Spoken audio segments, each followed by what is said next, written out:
Welcome to the Power of Positivity, everybody. I am Dr. John Gray, your Professor Positivity, and for now, class is in session.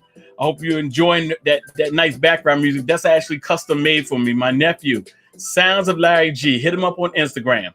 Sounds of Larry G. If you want your own personalized beat, if you have a podcast, if you have something that you're doing, an event, and you want a customized sound, Sounds of Larry G on Instagram.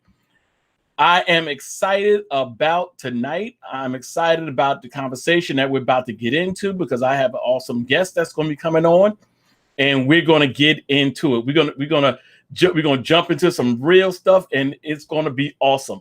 My guest tonight is Mrs. Tyrese McAllister, and just read a little bit about her. She has over 25 years experience in the fields of emergency mental health, helping individuals experiencing both crisis and traumatic events. She currently works in the Washington, D.C. metro area. She is a licensed mental health practitioner. She's also a doctoral candidate at the University of Arizona, pursuing a doctorate in psychology with a concentration in criminology and justice, with an anticipation date of completion of 2022. She's heavily credentialed in her field and well respected among her colleagues. While serving her community and developing her career, Ms. McAllister balanced her professional life with her beloved family. She has been the wife of Anthony McAllister for 29 years, and together they had two beautiful daughters, Indasia Lindsay and Ayana Jasmine. In March of 2017, tragically, Ayana was killed by gun violence while she and her sister, Indasia, were home on spring break from college. The McAllisters, having lived a life of public service and ministry, quickly went into action, triumphing over the tragedy. Together with a few friends, they founded the Ayana J. McAllister Foundation, a nonprofit organization whose mission is to deliberately engage communities of color disproportionately impacted by gun violence through advocacy and education strategies. It is her intention to significantly reduce incidents of homicide, suicide, and acts of violence resulting from irresponsible use of firearms by high-risk individuals. As a strong woman of faith and a seasoned professional, Ms. McAllister has turned her pain into a passion to help others. That is awesome. Immediately after the death of her daughter, she declared that she forgives the person who killed Ayana, and we're going to break that story down a little bit as well. It is an awesome, fascinating story, explaining that being angry will not bring Ayana back, and it will impede the important work that needs to be done in the community. She believes that no mother should have to bury their child, and feels just as strongly that no mother should have to visit their child in prison. She explained that both sides of the street have to be clean for everyone to enjoy the community. We need to save children from being murdered, and we need to save children before they become murderers. Tyrese McAllister has enjoyed the work engaged at the community level and on the front lines of public health disparities the most. Despite the tragic and untimely loss of her daughter, she continues to serve the community.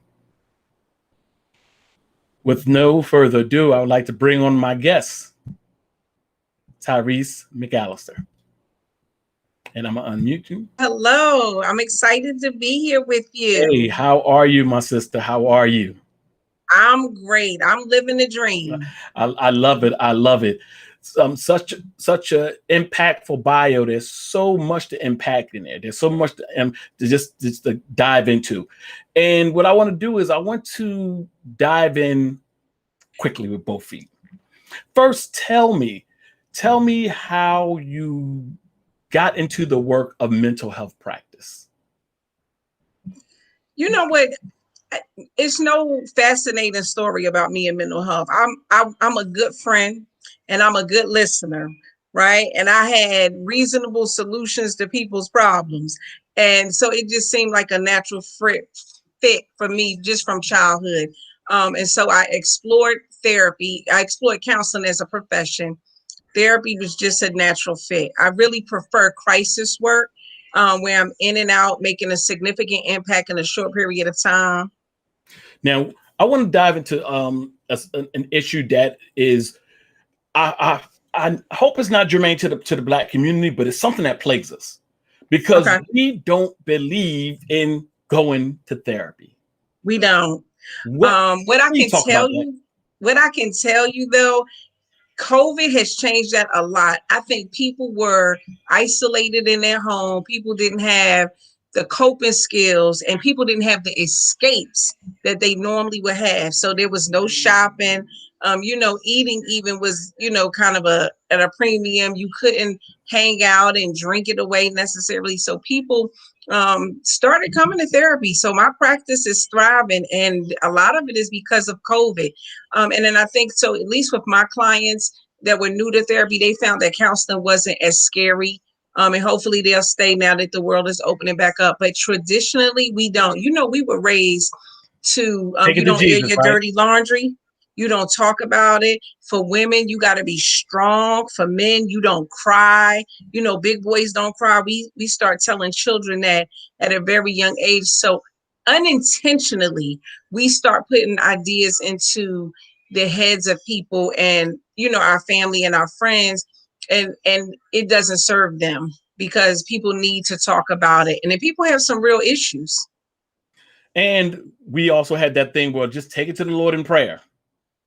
Right. So I had a t-shirt on my I posted not too long ago. My mom's friend, who I consider an aunt, bought me a t-shirt that say it's okay to have Jesus and a therapist. And as a matter of fact, I'm gonna just say the combination of the two should set you free. Amen. It does. I mean, and I can tell you personally, when my daughter was killed, a lot of people said, "Oh, you're handling it so well because you are a therapist." I'm like, well, there's nothing I learned in school that would help me with this. Nothing. However, knowing God for myself, having a personal relationship is really what helped me get through. Now, the education that I had didn't hurt me, but it was really my relationship. So I'm going to tell you, the combination of the two is amazing. Now, I want to touch on that, and thank you so much for your willingness to be open and transparent about that, because I know you've used that tragedy to help heal others, and I know it's been cathartic for you. Talk about that a little bit, that experience, and how you helped yourself by helping others do that. So I guess the main thing was I poured myself into service. And that really has helped me. So being able to help people. So often I get calls from other people who've lost loved ones, and they'll say, oh, I know someone who's lost someone. Maybe they're not doing well. Maybe you could talk to them. And maybe they feel like if they see my example, that it might help them. And so I've been willing to do that. Of course, I don't charge, to talk to somebody. So I don't consider that my therapy. And as a matter of fact, even in therapy, I don't see mothers who are grieving, because I'm still dealing with my own grief. While most people don't really see that, you know what I mean? Because they see me out in the community, but it's very real. It's an everyday realness for me that I lost my daughter to unnecessary gun violence. So I don't counsel or see them as a client, but I do make referrals. But I can talk to a woman, mother to mother, about what that's like, or a parent about what that's like, losing a child to such a tragedy.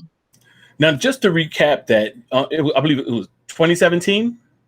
It was. So in 2017. 2017, my 18 and my 19-year-old daughters went away to college, and we were extremely proud. And I can tell you, I was extremely proud because I grew up in East Orange, New Jersey, in the hood. And I was able to, it wasn't easy. I just didn't have an easy life. Let me just say that.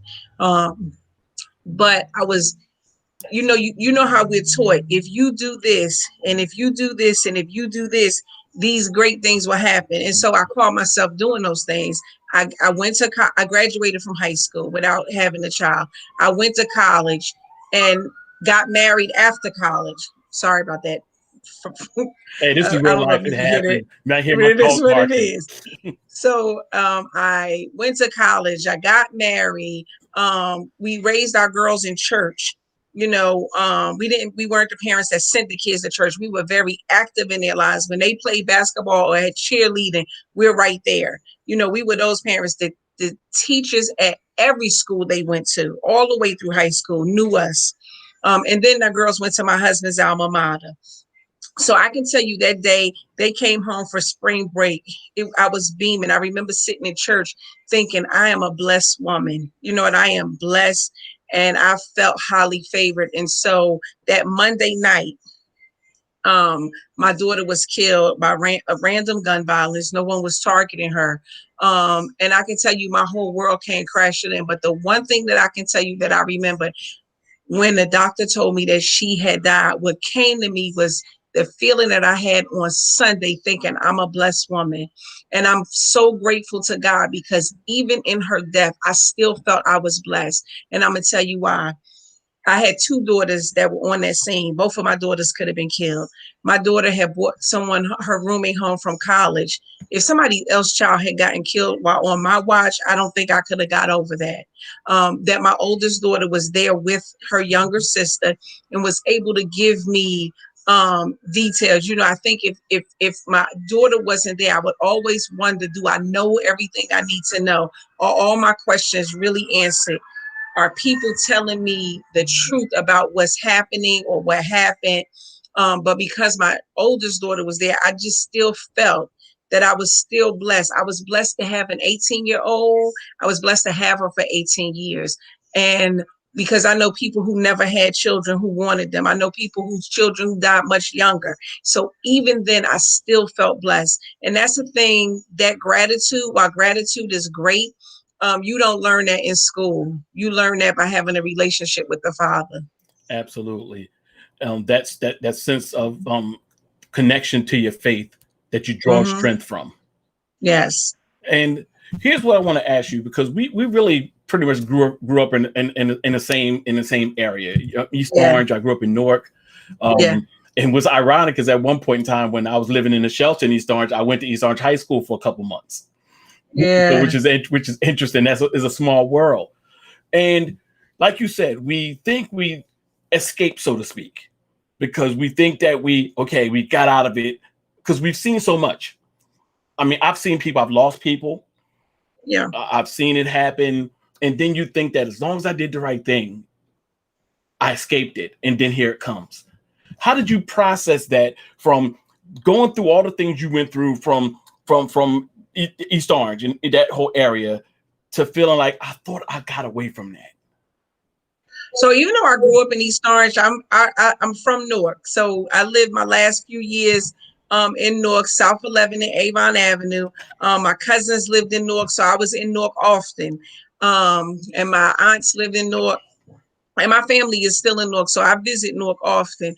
And I just want to say that while my life, it was challenging. It was a challenge to grow up in the hood. I really thought I was protecting my daughters from that, and just trying to give them everything that I didn't get. And one of the things that I really thought is that protective factors, right? This is what we're told, that you increase the protective factors, like a 2-parent home, college educated, careers, you know, the health insurance, right? You protect them from the societal ills, and everything will be all right. What I found out is that everything ain't necessary. It's not necessarily going to be all right. That there are some risks that we as people face, regardless of where you live and how you live. That, you know, one time in the 80s, it was easy to say that that's their problem over there. That's on that side of the neighborhood. And on this side of the neighborhood, that doesn't happen. But that's no longer the case, because it's not just my daughter who's gotten killed. There's lots of other people who weren't what we would consider in the game or in that lifestyle Mm-hmm. that are still getting killed. And the issue really is the access to guns in our community. So now I've turned advocate and an anti-gun violence advocate. And so I work with a wonderful group of women called Moms Demand Action, and mostly a group of white women who are powerful and do amazing gun violence work, prevention work. However, what they're fighting for is not going to help our community. And I have to say that, and I've said it to them. So I think, like I said, they do amazing work, but the work that needs to be done in our community really is going to have to be done by us who understand the community. And let me just give you a short example. The Moms Demand Action, two things they just did legislation on, and that's that everybody would have a background check, even if they have a long gun. So right now, for long guns like rifles and shotguns, you don't need a background check. But our children aren't walking around with pistols, with rifles and shotguns. And so that's not going to help us. Also, background checks and mental health evaluations before you get a gun. Well, these children are not getting guns in the traditional way, and they could care less about a background check, Exactly. because when you steal a gun from somebody's home, you don't get a background check, and there's no mental health evaluation when you buying guns out of somebody's trunk of their car. Exactly. Right? And so the strategies for our community definitely have to be different. And the other thing that happens in our community, like not going to therapy, is also no snitching, which kind of ties into therapy. Like, we don't tell our business and we don't snitch and tell them when people's wrong. But if we want to save ourselves, we're going to have to either hold the people accountable who are messing up our community. I'm not saying necessarily you got to run to the police and tell them, but you don't have to tolerate them in your neighborhood. Exactly. You can pick one. Yeah. You can pick one. But the strategies for us really have to be different, and if we're going to do anything about this gun violence issue. I want to talk about the moment where you speak about the forgiveness factor. Sure. And walk us through that. Because that's honestly, for the most churched person, we can talk forgiveness all day long until we have to do it. Let me tell you, it's an out-of-body experience for me, if I'm going to be totally transparent with you.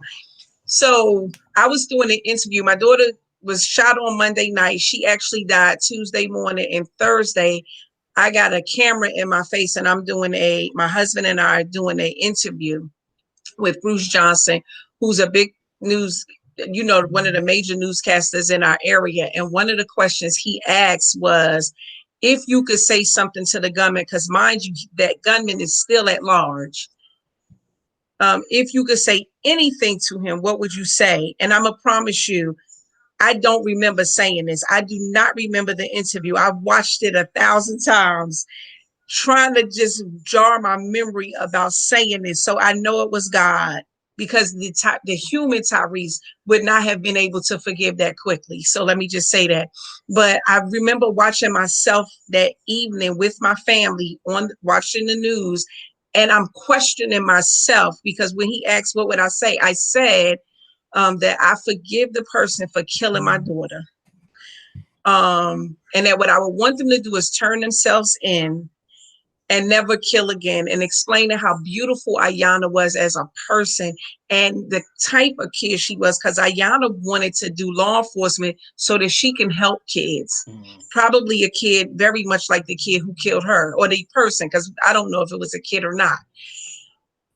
So the thing was, when I watched myself on the news at 11 o'clock, still had a house full of people, because you know how we do when somebody dies, we take over their home in a way of support. But I remember watching myself on the news, and I remember thinking to myself, I do. You forgive them, right? And what I would say, it was God who said to me, like, yes, you do forgive them. Because if you think about it, now, since my oldest daughter had called to tell me Ayanna was shot, did I ever think about her being murdered? And even when the doctor told me that she had died after several hours of surgery, I remember saying, it's God's will. Now I'm kind of questioning, like, that was like, who took over my body? Because that's, again, those aren't things that I would say. But I was in a very spiritual place, not knowing, and it wasn't intentional. But when I tell you, God dealt with me that entire week. He woke me up at 4 or 5 o'clock every morning that week, and he dropped some gems in my spirit that were just amazing, even to me. And one morning, I think it was the very first morning, I was crying and I was talking to God. And my husband, it was weird for him, just to be honest, because he didn't know what was going on. And he said, I remember him saying, we need to pray. And I said, I am praying, but it wasn't like a prayer. So I'm having this conversation with somebody, and my husband is like, what's going on here? But God just really dealt with me in a very different way than I've ever experienced. And there was so many other things. There was some lessons that I had given my children, that I thought I was giving my children, and God brought them right back to me that week. And those lessons were for me. And I'm gonna give you an example. So my daughters, of course, they're 13 months apart, and they would fight over clothes and share clothes. Mhm. And the oldest one would always, she was bigger, so she would bully the little sister. And when the little sister would want her stuff back, you know, Deja would be mean and rough and throw her. You know how children can be. You got 4 daughters, you can imagine. Yep. And I would say to her, when somebody is decent enough to loan you something, you always give it back better than what they gave it to you, and you give it back gracefully. And God brought that to my remembrance to let me know that Ayana was on loan. She was never mine. She was always his. Right. And even though that was a lesson I had with my girls, when I say God brought that back to me, that one of them 4 o'clock in the mornings. And another thing I used to tell the girls, I don't know if your girls drove you crazy like mine did me, Yes. but I had told them a couple of times, if you want to run away, you don't have to. You can. I'm gonna drive you. If you find anybody who can take care of you better than me, you can go, and I'm gonna go with you, because I'm gonna see if they take care of you better than I do. I want to live with them too. And I remember at one of them 4 o'clock in the mornings, God said, I got Ayana and I got a place for you too, but not yet. I got work for you to do. I was like, whoa. And so these are things I had some very and some close encounters with God that week. And so, God was working with me. And one day I'm gonna put it all in a book, because when I say God was dealing with me, he was dealing with me, but I still operate with a broken heart, right? And I'm okay with that, because what I found out is that that's my disability, but my superpower is my resilience. God has brought me back better than I was before this trauma happened. So I still operate with a disability, right? Because my heart is broken, and I'm certain it'll be broken forever, because Ayana was the love of my life. Mhm. That was my baby. But what my superpower is that I'm radically resilient. I'm stronger than, I'm better than what I was before Ayana was taken away. There are two frames of reference where people can look at things from: one from an experimental perspective and other from an experiential perspective. And Mm, I want to get your feedback, because I remember when I was watching the TV and Botham John's killer, Amber Geiger, the police officer, mm, mm. and the brother hugged her and said, "I forgive you," and gave her a hug in court. um I know a lot of us struggle with that, just for a myriad of reasons, just at a core level of the justice system and the inequity. What was your take on that? How did you process that? Because being that's something that you did, walk me through your feelings when you saw that. I know another thing that God did for me is I'm a therapist. So the year before Ayana was even killed, I was working with 5 clients on forgiveness. I didn't know this was for me.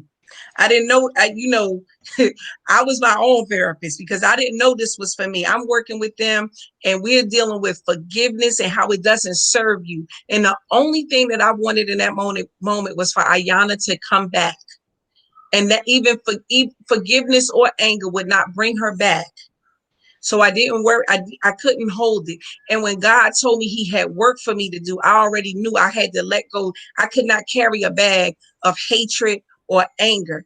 My husband's a juvenile parole officer, and I can tell you, I've even taught in my children's school for a couple of years when they were in a Christian school. And I can tell you that I know children aren't born monsters, and I understand trauma, and I understand Mhm. trauma changes the brain and it changes the heart. Like Yeah. you and I, we've had trauma, but God is we bounce back differently, right? But not Mhm. everybody has that story, and that's important to understand that when trauma changes the brain, it changes the heart of a person.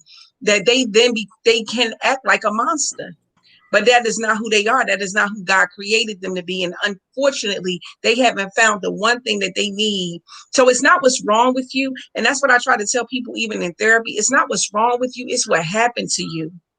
right? And if we can work on that, but me being able to work with 5 people on forgiveness, and that was strategic by God. That was when I say God, he had a strategy when this was happening in my life, because I traditionally don't do therapy. I wasn't doing therapy before years before. I did crisis work. So there was no working with people. But a year before she died, I'm working with people on forgiveness. So forgiveness is a beautiful thing. And I think it's amazing when people can do it.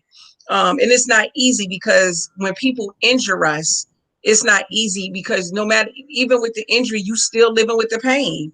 Right. So I could still be angry, but if I was angry, I would not have been able to help the people I've helped. And I know that even my life is not about me. My life is about serving God and giving God the glory in my life. That is my reasonable service. And that's what I'm here to do. And I understand that more today than I've ever understood it before, that it's not about me. And if I do what I need to do for God, then I will see Ayana again. And I'll miss her like crazy, but that's my motivation. So when we created a foundation, so when my board of directors gets on my nerves and tell me I can't do stuff, and the foundation I named after my daughter, I can still keep working with them, right? When people are still getting shot, and I'm just ready to give up because I'm exhausted. I'm overwhelmed with the number of people still getting shot. I'm overwhelmed that we argue and fight with each other when you have an insurrection at the Capitol and you got people are after us and we fighting each other. I'm overwhelmed. I'm exhausted. But because it's Ayana, because it's my baby, I know that I have to keep on fighting.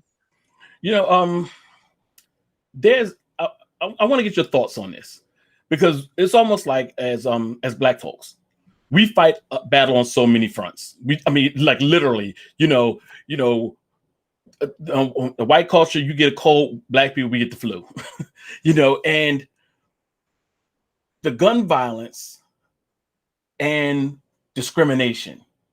It's like, how do you respond to which battle you fight when? It's you know what I'm trying to say? It's like we fight so many fronts. How do we rationalize it? How do we digest the fact that we're fighting this fight and this fight and this fight and that fight, our own internal fights? So the first thing is really to get people to learn to love themselves, right? Because when you love yourself, you don't hurt people who look like you, right? I only want to love my people. I don't want to hurt. I don't want to bring harm. I don't wish any harm. So me loving myself is a benefit, not only for me, but it's a benefit for everybody around. I don't want to be frustrated and angry with people because of the love that I have for myself. And that's why people can kill other people that look like them, because they're angry and they don't like themselves. Because you saw, even in the insurrection, nobody got killed. And even though that was an angry mob, that's because they love themselves and they're not killing people that look like them intentionally. You also got to look at, there are no Black gun manufacturers. I don't know of any, but they keep coming in our community and they accessible as hell. Didn't Nino Brown say no Uzis made in Harlem? Hey, that's what I'm trying to tell you. And the children can get a gun. When the 13 or 14-year-old can get their hands on a gun in a matter of minutes, like that's just crazy. And it's genocide. It's a setup. And that's the thing, when I was younger, I would talk to my friends, sometimes my cousins, and they were talking about how the police are harassing them. I'm like, get off the corner. You putting yourself out there to be harassed, right? Even if you're not selling, you look like you selling. So don't put yourself in that position. And it's the same thing. Like, don't put yourself in a position don't talk to me about a glass ceiling when you're not even even in the room. You're not even in a position to know there is a ceiling. So position yourself. And that's what I said about like getting educated. Like I had to figure this education thing out for myself. You know what I'm saying? And we have to put these things in the community, and we have to teach people. So we have to love up on our family members, and we have to love up on people that aren't lovable and not so much aren't lovable, but who aren't in our families. And that's the one thing we've lost that in our community. Yeah. Like, I'm not going to say nothing to those people's kids because they're going to say something to me. When if you love those kids, you could say something. You can't not love them and then think you're going to correct them. Exactly. Oh, no. You know what I'm Oh, saying? no. Oh, absolutely not. And so that's why, when people say, oh, I'm not going to say anything to those kids. No, I'm going to say something to the kids because I love those kids. And you When can I go into the deposit. You community, deposit it into them, and you can take a withdrawal. right. And even when I go into because like I said, I do crisis work. So when I'm out in the community, I'm not afraid of my people. I'm not afraid that y'all gonna hurt me. I'm just, good morning, how y'all doing? Or good afternoon, or y'all good? You know what I'm saying? Like, I don't show that. I don't show no fear. Like, I just want y'all to be okay.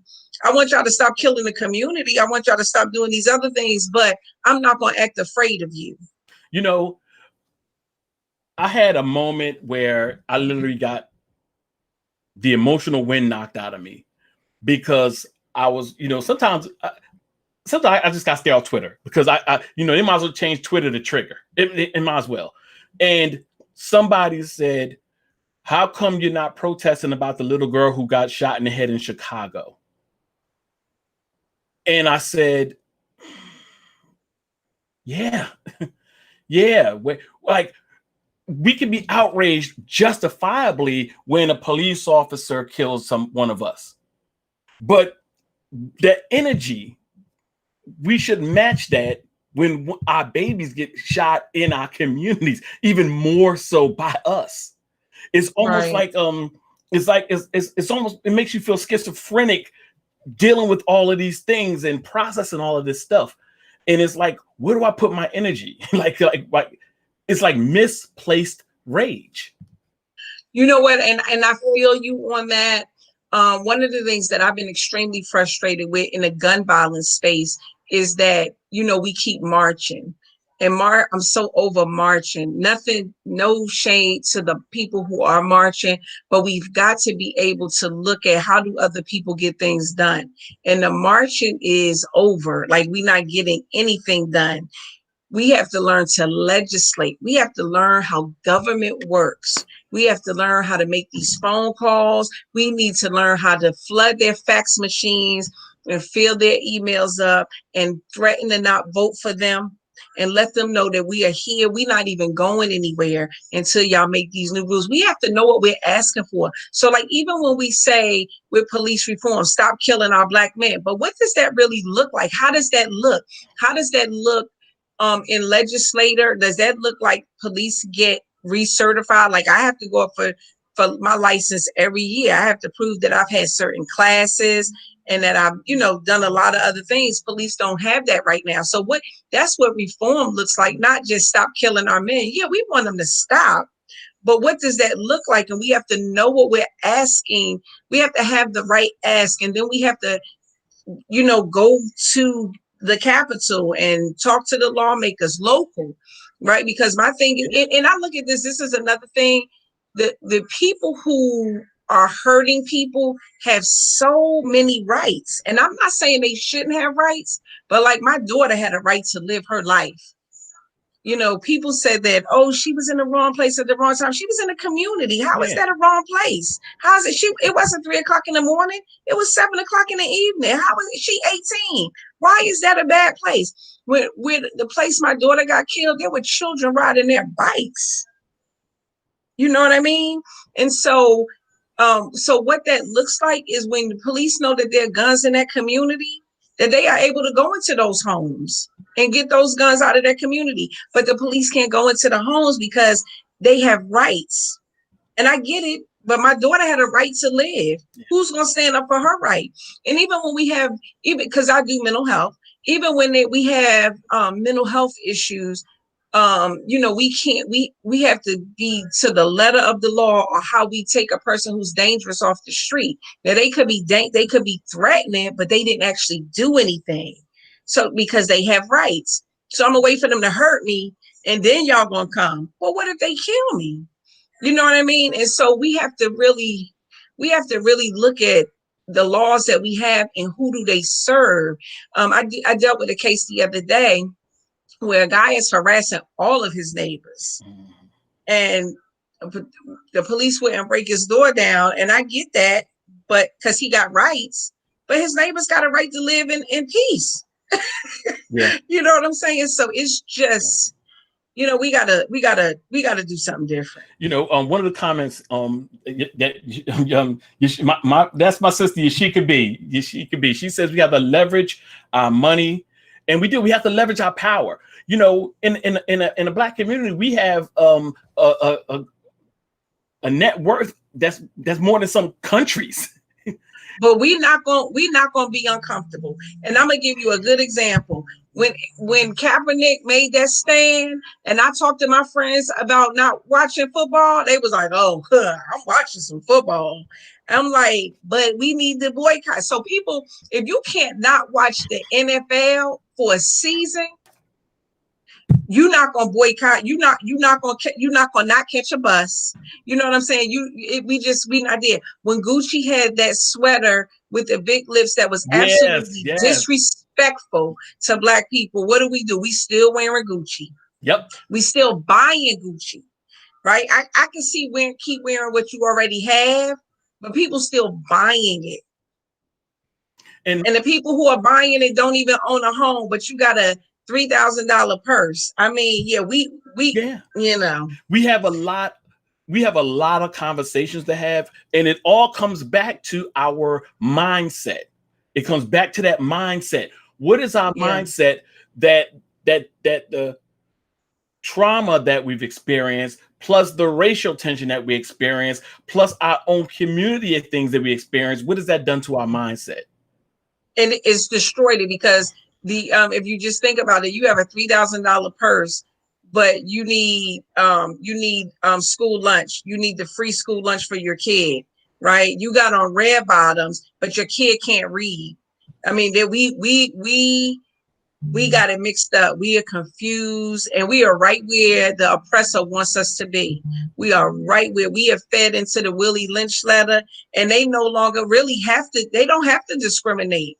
We taking care of that for us, in our own community. And I just wish we can do something different. Like when you get all of these people who got stimulus checks, they don't have any money now. You know what I'm saying? Now we back to where we were, or they won't go back to work because they get more money not working. Like, it's just, and this is not everybody. Let me just say that this is not everybody. And I'm not even putting shade on those people, because what it is, it's a result of trauma. It's a result of, I don't want to work for free. And I get that, right? That's a part of our historical trauma, and wanting the nice things and wanting people to look at us in a certain way because of what we have is also a part of our trauma. It's a part of our trauma history. The thing is, people don't know they've been traumatized. And I too was once there. I too was once a slave to the designer clothes, but my kids could read though. That was the thing. My kids could read, and I was a homeowner. But realistically, the issues in our community, we got some work to do for ourselves. And I think that's where you come in, and we need people like you, Tyrese, because the focus is honestly, I remember I was at a Black Lives Matter rally, and you know how they said one of the chances, say her name, say his name, and I was asked to speak at it. And I told the crowd, I said, honestly, I was confused. I was like, which name? Because it happens, we're inundated with it at once a week at least, like which name? But daily, we're dealing with our own internal community issues daily that don't make the news, that don't make CNN, that don't make the political talking points. And we do need to be flexible enough as people to call our own out, to say, before you want me to go march against this injustice here, can we talk about the injustice on our block? Right. And we need to be flexible enough to do that. And that's what you're doing. We need to be flexible. We need to be real. And if we want real change, right, we've got to be able to be able to support our people. And it really starts with the parents. right? The first thing I would suggest that parents do is get some help for yourself. Understand how our historical trauma impacts you and then impacts your child. How you grew up impacts you and impacts your child.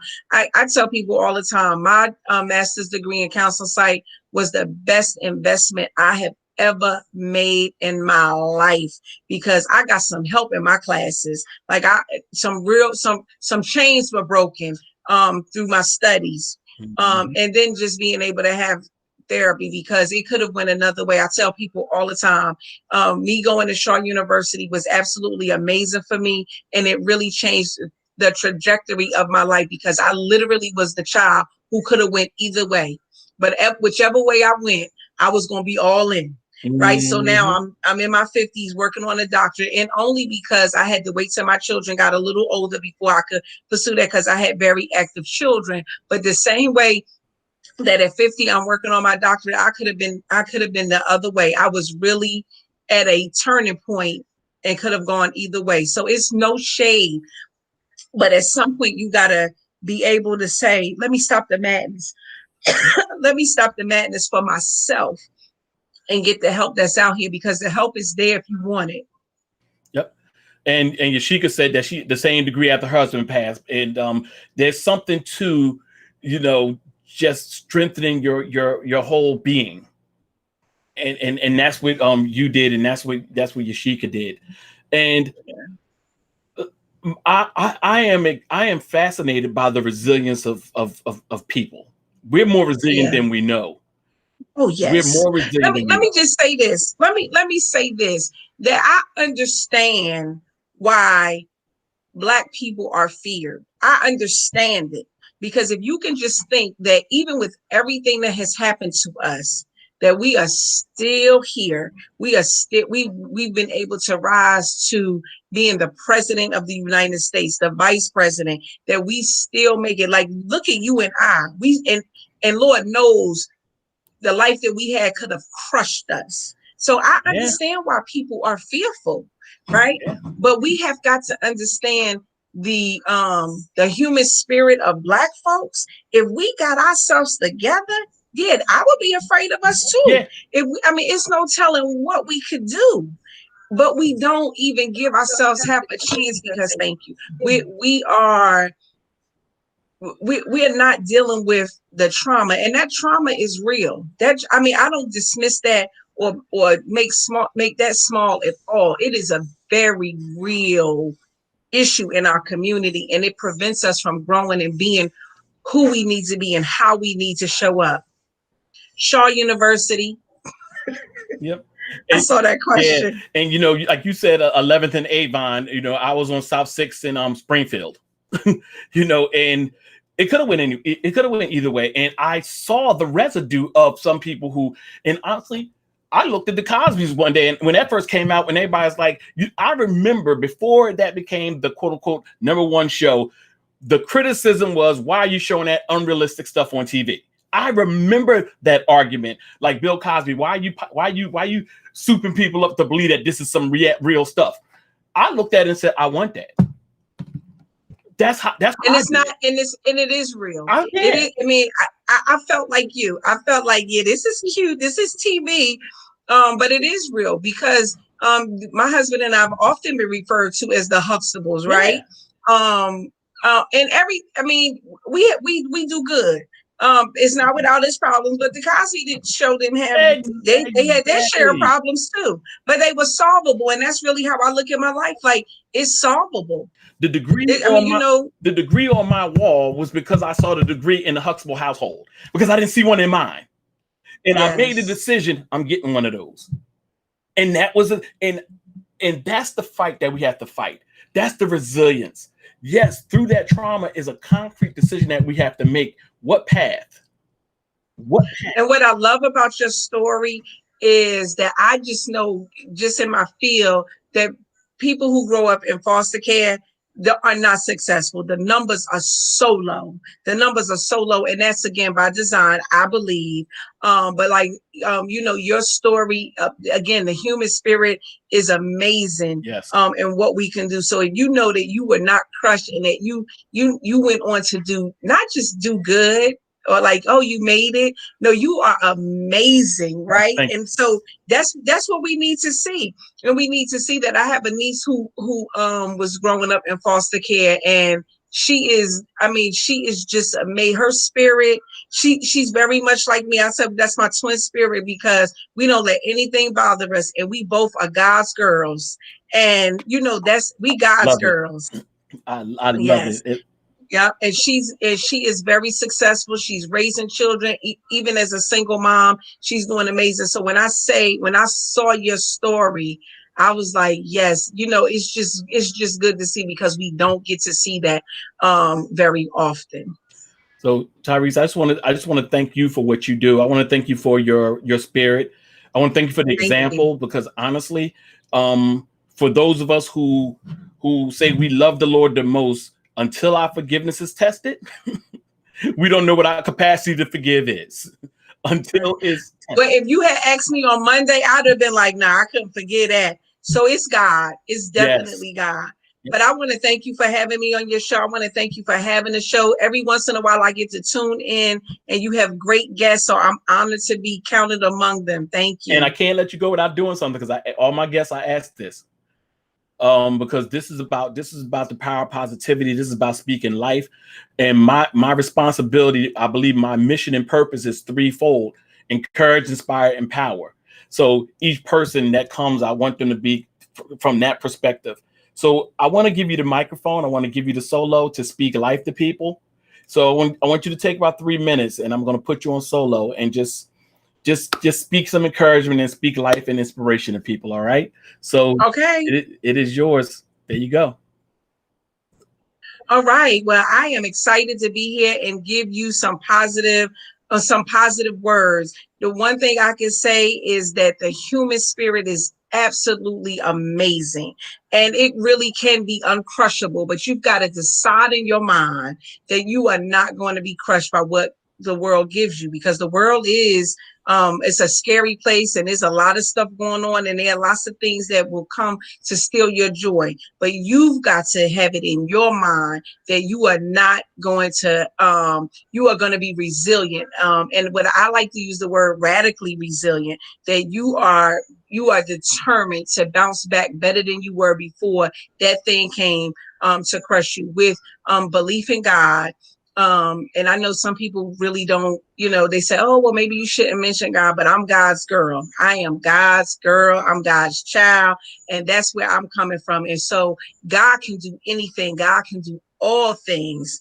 And we can do all things through Christ who strengthened us. So I just want to say, stay positive, read self-help books, go to therapy, do other things. There's some alternatives to therapy, but self-care is absolutely important. And everybody should be doing something to take care of their mental health on a daily basis. If you brush your teeth every day, you should think about it like brushing your teeth. You take care of your dental health, you need to take care of your mental health. Don't ignore your mental health. Don't avoid your mental health, because you're taking care of your mental health leads to mental wellness.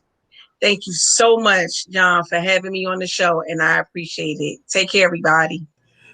Says thank you so much, Tyrese Can I McAllister. mention one more thing? Absolutely. I didn't want to mention it during the positivity, but one of the things that I did that to help myself and to help my family, because this was not our first homicide, was I wrote a children's book about trauma and homicide.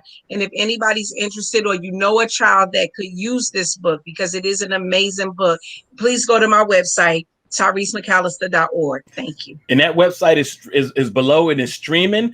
And you're going to also tell us about your new book you got out. Tell us about that. I do. Like, okay, well, thank you. Come on. So just this week, my husband and I, we did another book, and this book is an anthology. It's called Mind Over Matters, and it's stories about coping with mental illness, dealing with society, stigma, and yourself, because those are the things that would keep people from getting treated. So it's 16 authors in a book who tell about their own personal mental health issue and how they are overcoming. So whether they're doing medical treatment, like medicine or therapy, or they're doing yoga and some other things, meditation, deep breathing, gratitude journal. There are lots of paths to mental wellness, and they share some of those in this book. I personally talk about my own grief, because while people won't look at grief as a mental illness, it is a disability. I'm living my life with a broken heart.